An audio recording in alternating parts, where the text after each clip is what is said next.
Good evening, Western Standard viewers, and welcome to the first edition of Hannaford. In the weeks to come, we'll be talking to prominent Canadians who make news, do good things, and think great thoughts. And we want to start this week with a man who is probably Canada's most distinguished economist. That would be Jack Mintz. Certainly, when I was at the PMO, I always used to think, isn't it great that Dr. Mintz always gets his phone calls returned. And then later I found out that actually it was our office that was calling him. So that gives you some measure of the authority and the scholarship that lies behind the Mintz name. Many of you have seen his work in print since. He's been quite prolific. Jack, it's great to have you here. Well, it's my pleasure, and I'm very happy to join your inaugural podcast. Thank you, Jack, and thank you for doing that. Look, maybe I could ask, just by way of a starter, does the present government ever ask you what you think? Well, it depends which part of the government. I do hear from some of the departments with regard to some issues they may want to get some background on from me. So I do have that kind of communication, but I don't really hear from the PMO. I think I've been kind of dismissed by the Liberals. So, you know, the finance minister does not have you on speed dial? No, for sure not. I think it's all of our loss that is the case. Jack, I'd like to talk to you about two things today. One we talked about earlier was the critical tax theory, which sounds wild. But before we go there, maybe we could just talk about what has happened with the capital gains tax. It strikes me that an awful lot of people find the idea of a capital gains tax something that they either don't think they need to think about, or maybe it's somebody else's problem. But recently, the finance minister, Freeland, raised it significantly. What has she done? What is she trying to achieve? And is it going to work? Well, I think, first of all, she wanted more revenue to balance, well, at least try to keep her deficit from not getting higher than $40 billion that was promised this past year as one of the objectives. And of course, that included delaying expenditures, but it also included bringing in this new capital gains tax increase. And in fact, people were warned about it in the April budget that it would come in on June 25th, which it has. And of course, that would give people time to sell assets between the date of the budget and when the date of implementation, which of course would give more revenue to the government in the current year. All very helpful for the deficit, for sure. So I think that was a primary objective. But in terms of tax policy terms, I think the idea is one that actually I think is important to consider, because we have to remember at one time in Canada we didn't have a capital gains tax. This was before 1972. It was brought in 1972 in a major tax reform at that time. And the reason we brought in capital gains taxation was that people would try to pay out income in the form of dividends and other, pay people out in the form of capital gains rather than other forms of income like dividends, in order to avoid taxes on dividends and employment income, et cetera. And so to provide more balance in the system, the capital gains tax came in, but in recognition that actually capital gains is already taxed once at the corporate level.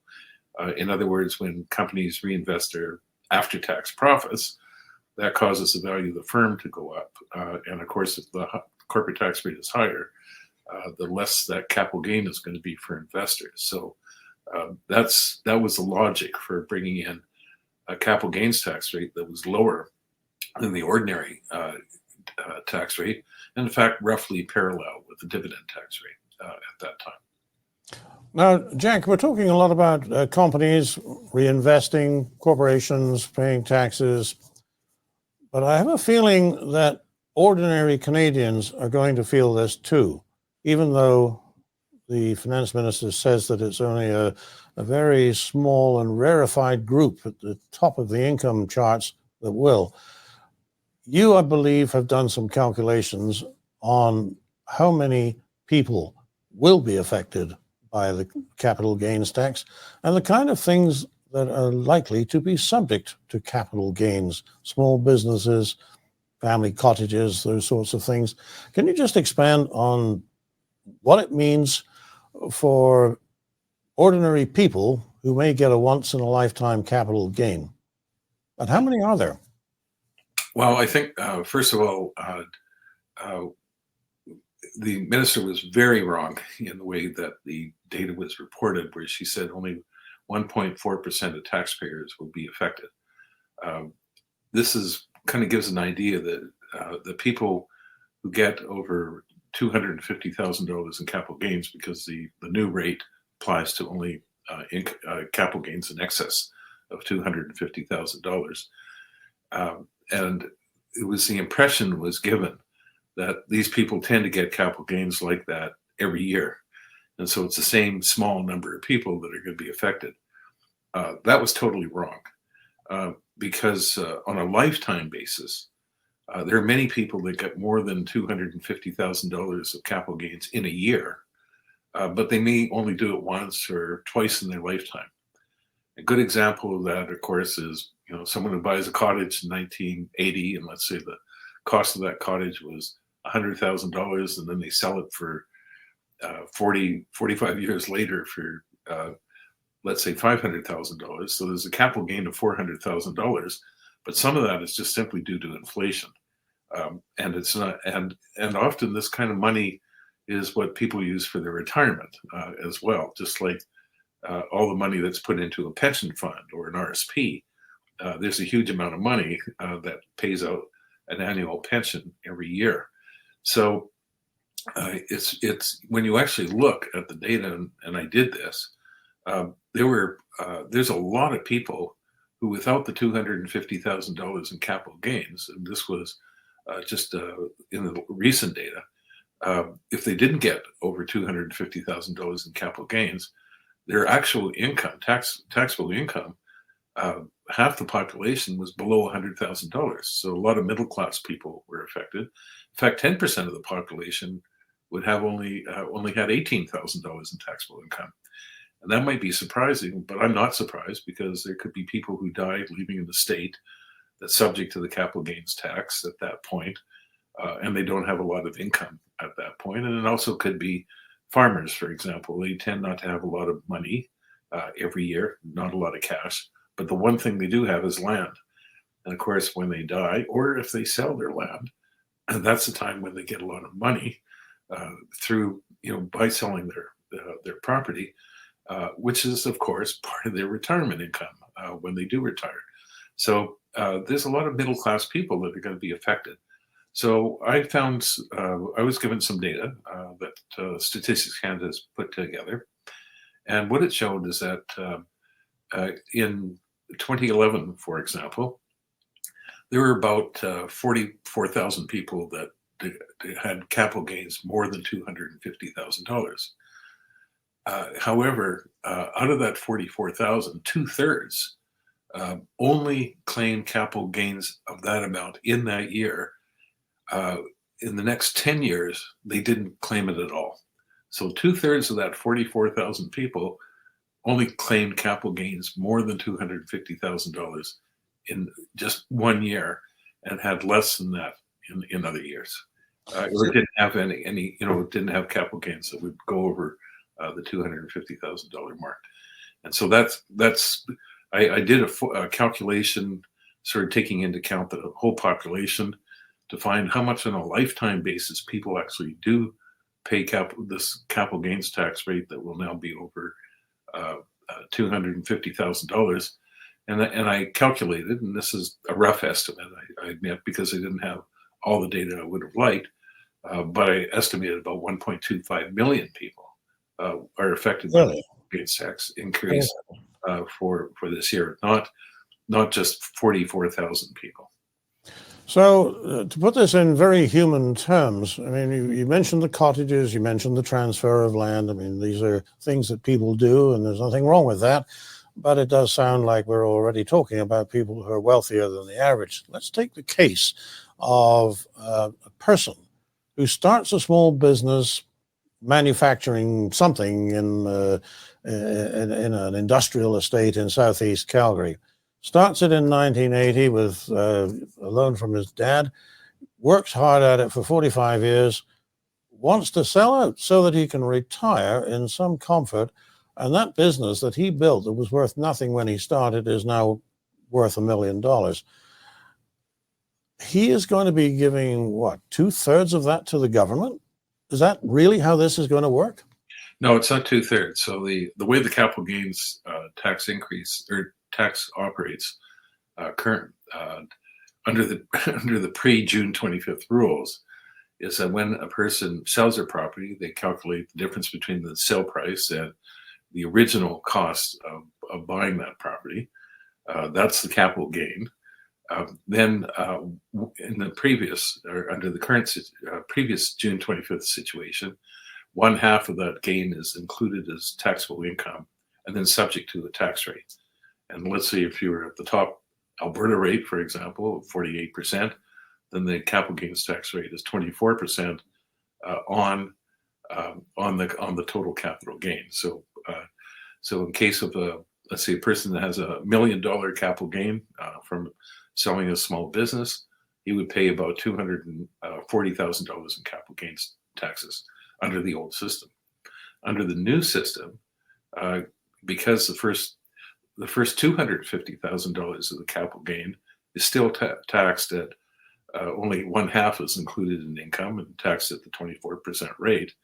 However, the next $750,000 is going to be taxed at the capital gain at an inclusion rate of 2/3 instead of 1/2. So 2/3 of $750,000 is $500,000, and the tax rate is 48% on that. So that means the person will end up paying very close to $250,000 in capital gains on the $750,000, and he will pay on the $250,000. He will pay $125,000. So when you add the two up, you can see it's a very significant increase in the amount of tax to be paid because of that extra tax that's going to be on capital gains more than $250,000. And so that's the case of that small business owner, for example. So now I believe that the finance minister makes the case for this on the basis of intergenerational fairness. Is there any fairness in this that you can see, Jack? I mean, is there a positive side to this? Because it sounds outrageous. Well, it's first of all, there was a huge mistake again made by the minister and the budget in the way they discussed the issue. They were comparing the capital gains tax rate, let's say that someone pays on capital gains from let's say their from selling their business assets or whatever property, and they were comparing that tax rate to, let's say, the tax rate on employment income. So let's say in Alberta, the tax rate on employment income is 40%, just to give an example, and the capital gains tax rate might be, under the old system, would be 20%. And they would say, oh, that's very unfair. However, what was not mentioned is that capital gains were already taxed under the corporate income tax.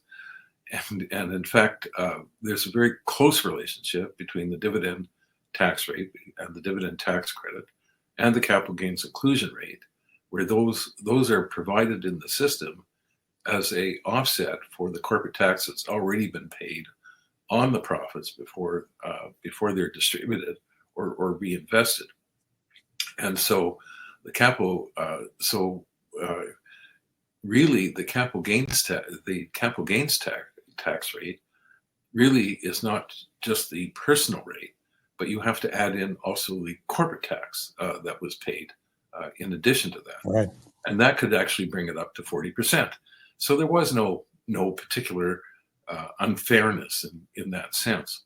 Now there is another aspect to this, and that is capital gains taxes are paid on the actual nominal income without any adjustment for inflation. if we made an adjustment for inflation, the actual gain is much smaller because people have lost value of their money because of inflation. The purchasing power of their money has fallen because of inflation over the years. And so the actual capital gains tax rate on what you might call real capital gains after you adjust for inflation is going to be significantly higher than the number that's often given in comparison. The way the number is normally reported, like 25%. The real rate could be like 50% or 60%, depending on how much of the gain has been reduced by inflation. So that is also not included in the way of thinking about how much tax is actually paid on capital gains. Jack, I find it absolutely astonishing that a government with all the resources and advice at its disposal could make a mistake of that magnitude. Actually, yeah, I could add just one more Sure. point to this. With regard to intergenerational equity, it's interesting that no one has actually really put this in these terms. But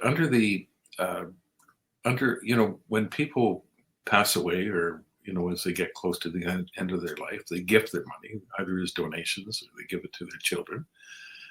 And so there is intergenerational equity in the sense that people do pass on their wealth to the next generation, but or to the people that they want to donate to.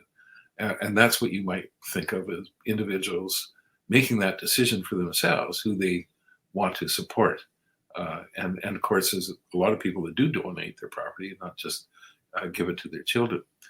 When the government taxes the property, as in the capital gains tax, for intergenerational equity, what they are doing is making the decision for the people about who should benefit from those taxes. And of course, I think it's one thing that Canadians would support if the money was going into something like healthcare. But as we know with this government, at the federal level, there's been a huge expansion in the public service. There's been huge amounts of money given out to contracts. Some of it looks like it was corrupt in the way that it was done. And there's been a lot of grants paid out, perhaps to people we're not sure we really would have wanted to give those grants to. And so is there really generational equity that's being enhanced when you have a government that's using the money in ways that has nothing to do with intergenerational equity, but instead for politicking in terms of getting more support from their base? I can feel another column coming on, Jack. Jack, you mentioned inflation. They say it's 2.7%, but it doesn't feel like 2.7%. Why is that? Well, inflation, when we talk about inflation, we often talk about the current rate, which is 2.7%, which is how much consumer prices have gone up over the past year. Let's say, if we're talking about June 2024, then we look at the rate from July of 2023, consumer prices from then up until the end of June, and that would give us a year-over-year inflation rate, like 2.7%. But people aren't looking at inflation rates. The Bank of Canada does. In fact, they should do, because they want to see how the trend in inflation is changing, because that's a guide to their interest rate policy. But for individuals, what they care about is the price level. In other words, the cumulative change in prices over time. And of course, since beginning of 21, after the pandemic, prices have climbed up quite a bit. Food prices have gone up over 20%, shelter prices over 20%, gasoline prices 60%, et cetera. And it would be one thing if people's incomes kept up with inflation, but that's not what happened for several years. Now, inflation is a little bit below the wage increases, but that's only been in the past year. So when people look at their position today and they think about what it was like, let's say at the before the pandemic, they feel their money is being stretched. They don't have as much money to spend because prices have gone up so much more than their incomes that they are unhappy as a result. And so it's a past the cumulative change that matters to people, not the actual inflation rate when it comes to their budget. Jack, if a man was or a woman was earning $100,000 a year in the year 2021, what would they need to be earning today to have the equivalent purchasing power that they had 3 years ago? I've calculated that number, and I'm not sure if I remember it correctly, but it is something in the 15% range or 20% range. Really? Wow, that's terrible. Okay, Jack, there's one other thing that's buzzing around at the moment. That is critical tax theory. We've heard of critical race theory, where I guess the idea is that the system is rigged so that certain groups can do well and other ones don't, and that's not fair. Now, what is critical tax theory? I see the Canadian Tax Council is looking for learned papers on it. What would you tell them? Well, actually, it's a good question. In fact, in 1 week, I had 2 requests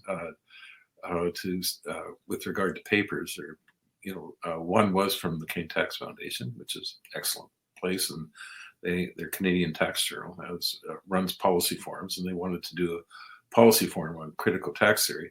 But I also got a message from Tax Notes, which is a major U.S. publication for practitioners, and many people get around the world. In fact, I get Tax Notes International, which is one of their 3 publications, and it goes to like 50,000 people in terms of tax practitioners, and they were also asking for papers on critical tax theory. So I thought, gee, I don't know a lot about this, so I decided to read a whole bunch of papers on critical tax theory. And what critical tax theory basically says is that, we look at the way we tax people according to differences in income, but income is not the only thing that matters in terms of looking at differences in people. There's other factors that are important, and I think that's fair enough. I think most people would agree with that statement, but then they would make the jump, and this is where I find it very difficult to jump. But then they say, well, they differ according to race, sexual orientation, gender, et cetera. And they talk about the need for social justice. When I say there's a jump, it sort of already goes into a certain direction, which has been very common in critical race theory, that looking at certain people that are identified as being disadvantaged, although there's a lot of other people who are disadvantaged that may not fall in those categories, but that's the point. But that's what they do. And so then they start looking at different policies in terms of whether it's, it's disadvantageous to certain races or gender, et cetera.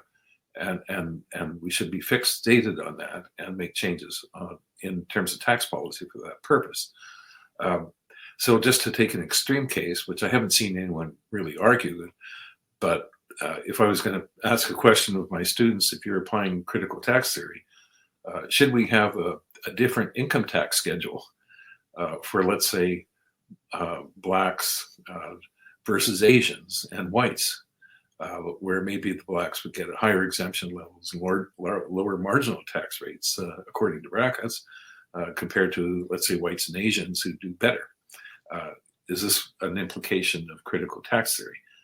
Now, you said that this was an extreme example and that nobody has actually floated that yet. Yet. Do you see that coming? And can you give us an example of something that has been proposed? Well, there has been, some of it is actually kind of logical in the sense that I wouldn't even need critical tax theory. I just need good old tax principles to make an evaluation. So some of the discussion, especially in the United States, has been, let's say, higher property tax payments made in certain neighborhoods, like black neighborhoods, and the kind of services they get are a lot less than what they're relatively paying in terms of property taxes. And that certainly is an unfairness. In fact, if it was Portuguese living in that neighborhood, I would say it's unfair to the Portuguese too. And in fact, basic tax policy would say if you had proper benefit taxation, then you would want some alignment between municipal services and property taxes.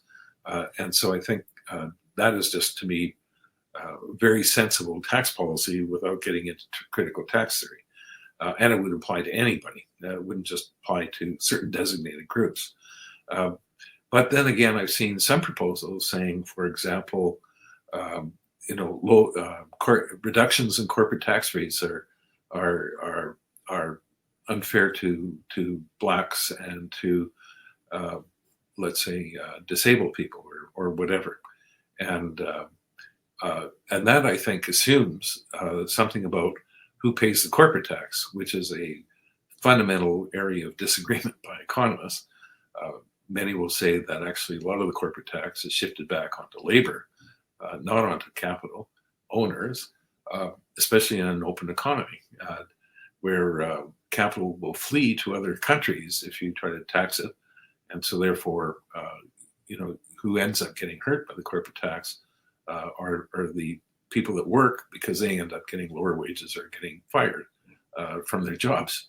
So if one believes that story, and there's some significant evidence that story applies to many countries, at least to a certain extent, then that would suggest that it would be very bad for, let's say, certain races or disadvantaged people if you raise corporate taxes. But the critical tax people seem to assume that corporate taxes are, paid by the powerful, by the rich, and therefore should be raised. And to me, that's a wrong conclusion, especially given the data that we know today. Well, last question then, Jack. Is the government of Canada, the present administration, looking at introducing separate tax rates according to ethnic or group identity? I don't think so. I hope not. I would be appalled if they did, because I think that would go against, a sense of fairness amongst a lot of people.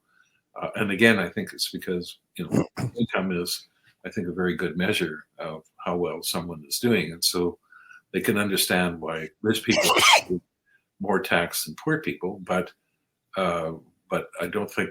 I think they would have a lot of difficulty to say that certain groups in society should pay less tax than other groups. I hope that they would, Jack. And I hope that you will be there in a position to give your advice if that ever should come up.